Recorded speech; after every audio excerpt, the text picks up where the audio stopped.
So hello friends, welcome to my YouTube channel. आज का मेरा टॉपिक है ड्रग कैलकुलेशन या फिर इसको डोज कैलकुलेशन बोलते हैं। तो ड्रग कैलकुलेशन की नीड कब पड़ती है, जब तो उसके बारे में आज हम पूरा पढ़ेंगे। Dose drug dose calculation are required when the amount of medication ordered is different from what is available on hand. इसका मतलब क्या है कि drug dose calculation are required हमें तब रिक्वायर्ड होता है when the amount of medication ordered, जब हमें जो हमारा मेडिकेशन ऑर्डर है उसका amount different from what is available on hand. जो हमारे हाथ पर अवेलेबल डोज है उससे डिफरेंट होती है। लाइक अगर हमारे पास जो एक टैबलेट है वो 500 mg की है और पेशेंट को एडवाइज्ड है 250 mg, तो हम उसको कैसे कैलकुलेट करेंगे, या 350 mg है उसको कैसे कैलकुलेट करेंगे या कितना देंगे, वो तब हमें ड्रग कैलकुलेशन की नीड पड़ती है। ठीक, तो सबसे पहले फर्स्ट आते हैं कि हम टैबलेट कैसे कैलकुलेट करेंगे। अगर डिफरेंट डोजेस की टैबलेट्स है, लाइक एडवाइस कुछ अलग है, ऑर्डर कुछ अलग है और हमारे पास अवेलेबल कुछ अलग है, तो हम उसको कैसे कैलकुलेट करेंगे। तो पहला है इसमें इसका टैबलेट कैलकुलेशन का फॉर्मूला होता है नंबर ऑफ टैबलेट। जो हमारा नंबर ऑफ टैबलेट कैसे कैलकुलेट करेंगे कि कितना टैबलेट्स देना है, is equal to desired dose upon available dosages. हमें कितना डोज चाहिए, ठीक है, कितना डोज हमें रिक्वायर्ड है और हमारे पास डोज कितनी अवेलेबल है, उससे हम उसका डिवाइडेशन कर देंगे तो हमारा क्या आ जाएगा, नंबर ऑफ टैबलेट। जितना हमें एडमिनिस्टर्ड करना है या जितना हमको टैबलेट्स की नीड है, जितना हमें डोज की नीड है, वो हमारा आंसर आ जाएगा। लाइक इधर एक एग्जाम्पल भी है, उस एग्जाम्पल के थ्रू हम समझते हैं कि क्या है। Like order 1500 mg of calcium carbonate for the patient. Patient को हमने 1500 mg का एक कैल्शियम कार्बोनेट एडवाइस किया। The drug is available in 250 mg tablets, but हमारे पास जो ड्रग है या टैबलेट है वो पर टैबलेट उसका डोज क्या है, 250 mg पर है। How many tablets should to be given to the patient, तो हम इसको कितना टैबलेट्स एडमिनिस्टर करेंगे वो इसमें पढ़ना है। So desired dose equal to, desired dose क्या है हमारी 1500 mg, और हमारे पास देन अवेलेबल डोज, तो अवेलेबल डोज क्या है, drug is available in 250 mg tablets. तो हमारे टैबलेट्स कितनी mg में अवेलेबल है, 250 mg में।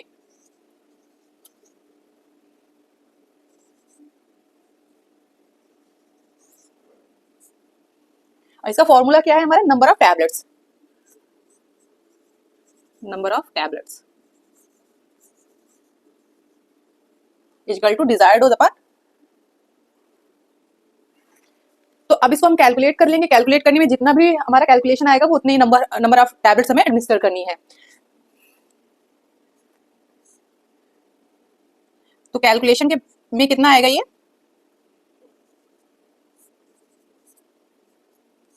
कैलकुलेशन करने पे कितना आएगा, ये सिक्स टैबलेट्स। तो हमारा कितना टैबलेट्स हमें एडमिनिस्टर करना पड़ेगा, 6 टैबलेट्स एक पेशेंट को देनी पड़ेगी।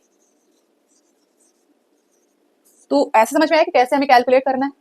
ये हुआ हमारा टैबलेट का कैलकुलेशन। अब हम नेक्स्ट देखेंगे calculating mixtures and solution doses. हम मिक्सचर्स, कोई लिक्विड फॉर्म में मिक्सचर है या फिर सॉल्यूशन है, उसका डोज कैलकुलेशन पढ़ेंगे। तो इसका क्या फॉर्मूला होता है कैलकुलेट करने के लिए, amount of solution to be given. हमें क्या जो भी अमाउंट या सॉल्यूशन एडमिनिस्टर करना है वो किसके इक्विवेलेंट होगा, equivalent to desired dose upon available dose into available volume. मतलब हमारे पास जो भी डिजायर्ड डोज होगी, हमें कितना डोज एडमिनिस्टर करना है मेडिसिन का वो, और हमारे पास कितना डोज है मेडिकेशन का वो, इनटू अवेलेबल वॉल्यूम। मतलब उसको हम कितने ml मिक्सचर में उसको डाइल्यूट कर रहे हैं या कितने ml में वो हमारा डोज अवेलेबल है। लाइक कोई पाउडर फॉर्म पे मेडिकेशन रहता है, कोई लिक्विड फॉर्म पे मेडिकेशन रहता है। तो अगर लिक्विड फॉर्म पे है तो ऑलरेडी हम जितना लिक्विड होगा हम उतना लिख देंगे, और अगर पाउडर फॉर्म पे है तो हम जितने में जिस भी ml में वॉल्यूम में हम उसको डिसॉल्व करेंगे उतना वॉल्यूम यहाँ पर हम लिख देंगे। ठीक, तो ये फॉर्मूला समझ में आया। फॉर्मूला क्या है, desired dose upon available dose into available volume. Okay, then एक एग्जांपल देख लेते हैं। The number of the orders 375 mg of cifroxime for the patient. हम पेशेंट को कितना सिफ्रोक्सिम ऑर्डर किए हैं, 375। ऑर्डर कितना है, 375। तो हमारी डिजायर्ड डोज हो गई,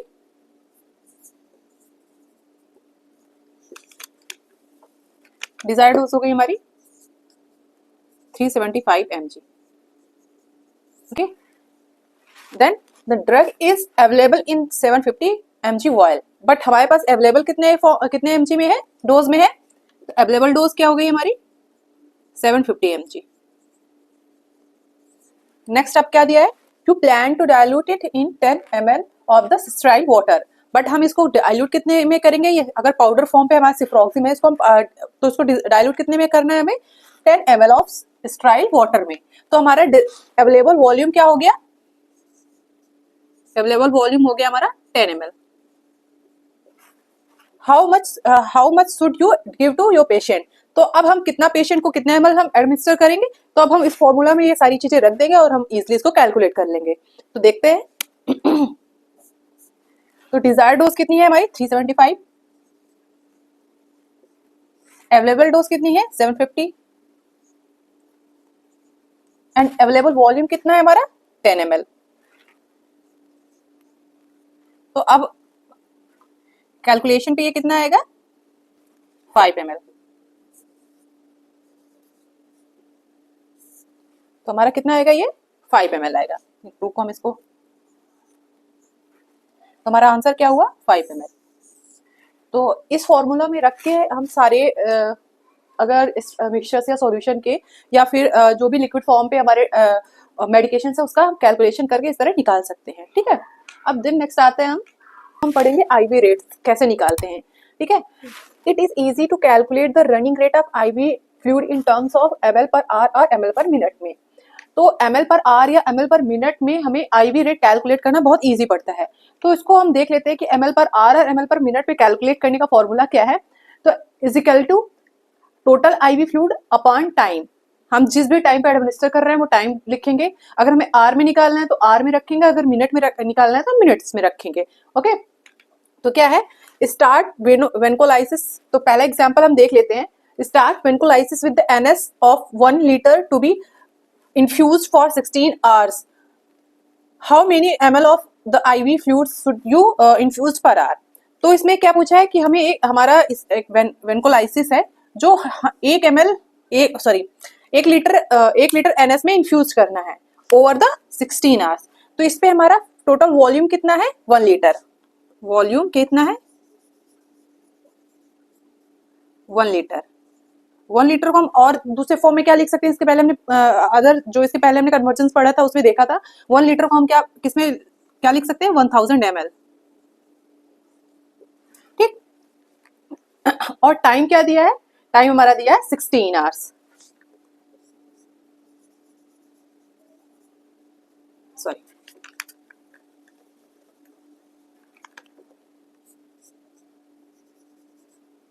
16 आवर्स।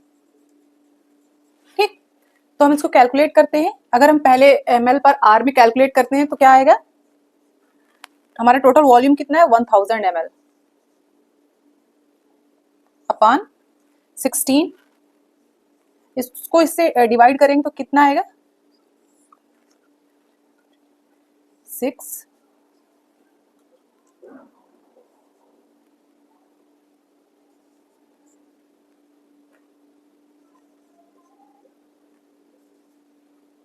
ml पर आर आ गया।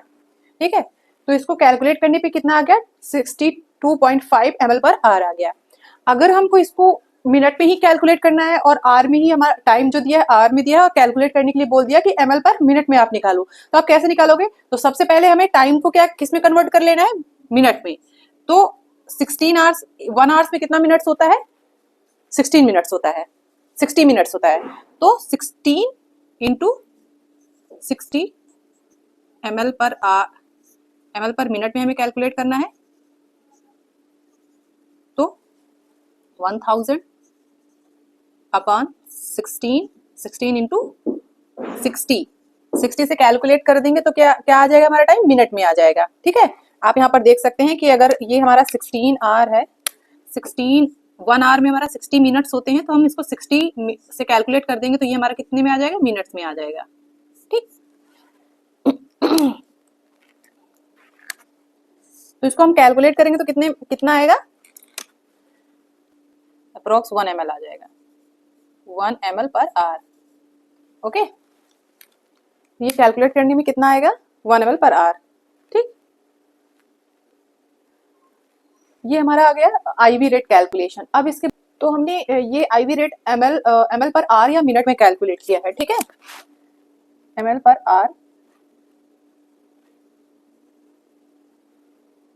r मिनट में।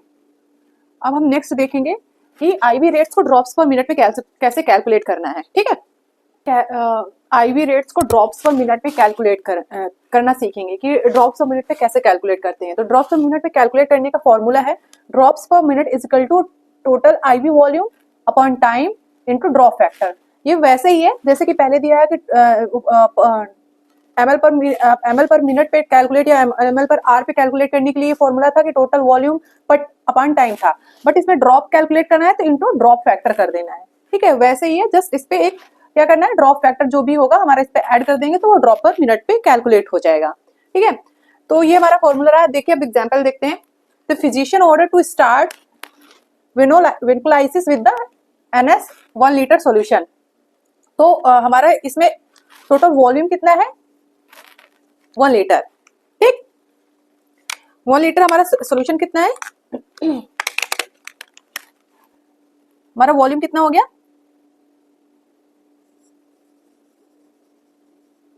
1 litre is equal to 1000 ml।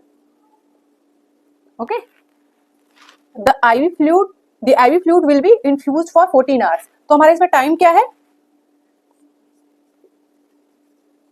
14 hours.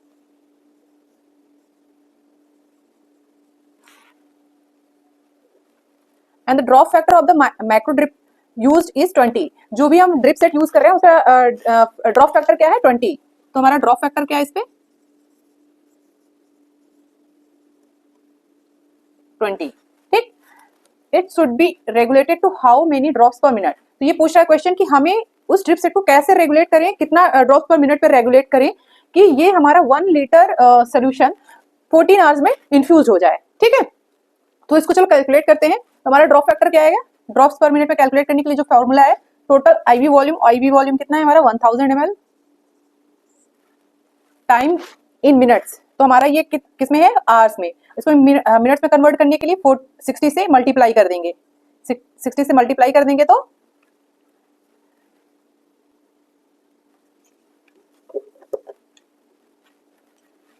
Minutes में ये आ जाएगा, टाइम हमारा किस में आ जाएगा, मिनट्स में। ठीक, तो अब हम कैलकुलेट करते हैं ड्रॉप्स पर मिनट।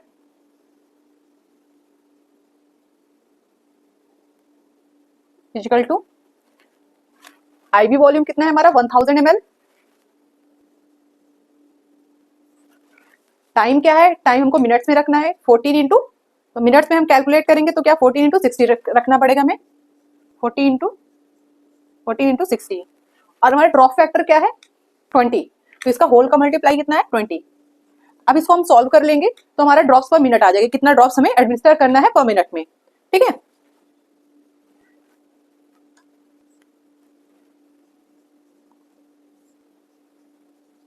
वन 1000/42 आ गया और इसको कैलकुलेट करने पे ये आएगा समथिंग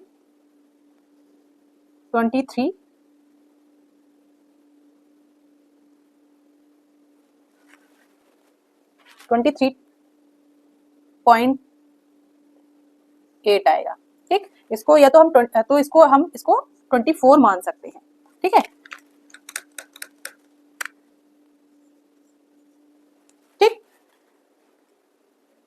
तो इसको हम क्या लिख सकते हैं, 23 to 24 ड्रॉप्स पर मिनट। ये हमारा क्या हो जाएगा, आंसर हो जाएगा। ठीक है, ऐसे हमें ड्रॉप पर मिनट कैलकुलेट, ऐसे हम आईवी रेट्स कैलकुलेट कर सकते हैं ड्रॉप्स पर मिनट में। ठीक है, यहाँ तक समझ में है। अगर आपको कोई भी चीजें नहीं समझ में आ रही तो प्लीज कमेंट बॉक्स पे आप कमेंट कर दीजिएगा, उसको मैं एक बार रिपीट करके या फिर आपको डायरेक्टली उस पर समझा दूंगी। कि अगर किसी भी पेशेंट को कुछ फ्लूइड चला गया है, कोई remaining time of infusion, like कुछ फ्लूइड चला गया है और रिमेनिंग जो फ्लूइड बाकी है वो ओवर द टाइम कितने टाइम बाद, कितने टाइम तक वो इन्फ्यूज होगा, वो हमें कैलकुलेट करना, देखना है इस पे। ठीक है, तो इसका फॉर्मूला क्या होता है कि लाइक अगर हमें टाइम कैलकुलेट करना है कि कितने टाइम पे वो इन्फ्यूज होगा, तो टाइम और मिनट रिमेनिंग, कि हमारा कितना टाइम रिमेनिंग है या कितना टाइम में ये इन्फ्यूज होगा, is equal to volume remaining, कितना फ्लूइड वॉल्यूम बचा हुआ है, अपॉन ड्रॉप्स पर मिनट, कितने ड्रॉप्स में हमारा ये फ्लूइड इन्फ्यूज हो रहा है, कितने ड्रॉप सेट में ये सेटिंग उसका सेट है आईवी रेट। ठीक है, इनटू ड्रॉप फैक्टर। और जो भी उस ड्रिप सेट का ड्रॉप फैक्टर उस पर होगा वो हम इसको यहाँ पर ड्रॉप फैक्टर रखेंगे। ठीक है, तो इसका फॉर्मूला क्या हो गया, volume remaining in ml upon drops per minute into drop factor. ठीक, तो अब इसका एग्जांपल देख लेते हैं, एग्जांपल के थ्रू समझ लेते हैं तो ज्यादा अच्छे समझ में आ जाएगा। इसमें क्या एग्जांपल है, a patient has 350 ml of plain 0.9 NaCl solution. Patient को 350 ml ऑफ NaCl सॉल्यूशन है उसके पास, as IV infusion regulated at 20 drops. जो उसका IV इन्फ्यूजन रेगुलेटेड किया गया है वो कितने ड्रॉप्स पर मिनट पे रेगुलेट किया गया है, 20 ड्रॉप्स पर मिनट पे। ड्रॉप फैक्टर इज 10, जो IV सेट का ड्रिप सेट का ड्रॉप फैक्टर वो कितना है, 10 was used for the patients micro drip set, उसका ड्रॉप फैक्टर कितना है, 10। Considering the IV fluid level of the patient for how many minutes will it run. तो अब हम इसको कैसे कैलकुलेट करेंगे कि the patient for the how many time will it run. तो अब कितने टाइम तक ये फ्लूइड हमारा चलेगा उस पेशेंट को, वो हम टाइम कैलकुलेट करना इस फॉर्मूला के थ्रू हम देखेंगे। तो हमारा क्या हो गया, रिमेनिंग वॉल्यूम कितना हो गया, रिमेनिंग वॉल्यूम कितना हो गया, 350 ml। ठीक, अगर ये ml में नहीं दिया, लीटर्स में भी दिया है तो भी हम इसको लीटर्स को ml में कन्वर्ट कर सकते हैं। ठीक है, और हमारे यहाँ पर ड्रॉप्स पर मिनट, हमारा ड्रॉप पर मिनट कितना है, यहाँ पर दिया है 20 ड्रॉप्स पर मिनट।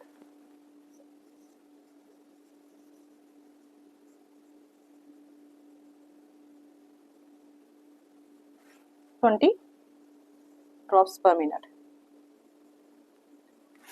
और इसका ड्रॉप फैक्टर क्या है, 10।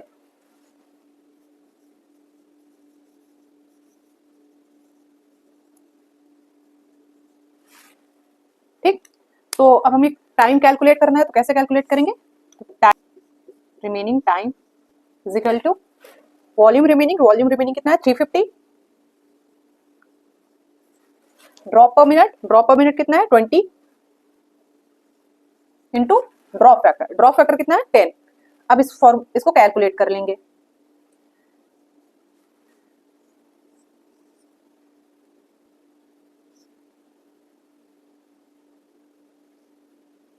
ये कितना आया, मिनट्स में आया, क्योंकि यहाँ पर ड्रॉप फैक्टर्स कितने में है, ड्रॉप्स और मिनट में है, तो ये हमारा टाइम कितना आया, मिनट्स में आया। अब इसको मिनट्स को हम आवर्स में भी कैलकुलेट कर सकते हैं। तो एक आवर में कितना मिनट्स होता है, 60 मिनट्स होता है। तो हम इसको आवर्स में कैलकुलेट करने के लिए इन आवर्स में कन्वर्ट करने के लिए 175 अपॉन 60 कर देंगे, 2.9 आवर्स आ रहा है, अप्रोक्सीमेटली 3 आवर्स। ठीक, तो हमारा आवर्स में कितना आया, 3 आवर्स, और मिनट्स में कितना आया, 175 मिनट्स। ठीक है, तो ऐसे हम इसको कैलकुलेट कर सकते हैं।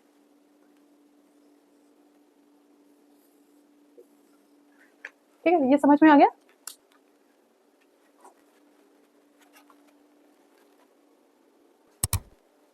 तो अब हम कुछ पीडियाट्रिक ड्रग कैलकुलेशन के फॉर्मूलाज पढ़ेंगे। तो इसमें पहला आता है कि proportion to the age, age के प्रोपोर्शन में कुछ फॉर्मूला है वो पढ़ेंगे। पहला फॉर्मूला है यंग्स फॉर्मूला। यंग्स फॉर्मूला कहाँ यूज होता है, for 1 year to 12 years of the age. अगर चाइल्ड की एज 1 ईयर से 12 ईयर्स की के बीच में है तब हम ये फॉर्मूला यूज करते हैं। तो इसका फॉर्मूला क्या है, child dose equal to, child की डोज हम निकालेंगे, चाइल्ड की डोज क्या होगी, एज इन ईयर, जो भी चाइल्ड की एज होगी वो ऊपर रखेंगे, वो भी ईयर्स में, अपॉन एज, रिपीट हम एज रखेंगे इन ईयर, प्लस 12। ठीक है, age plus 12 into adult dose.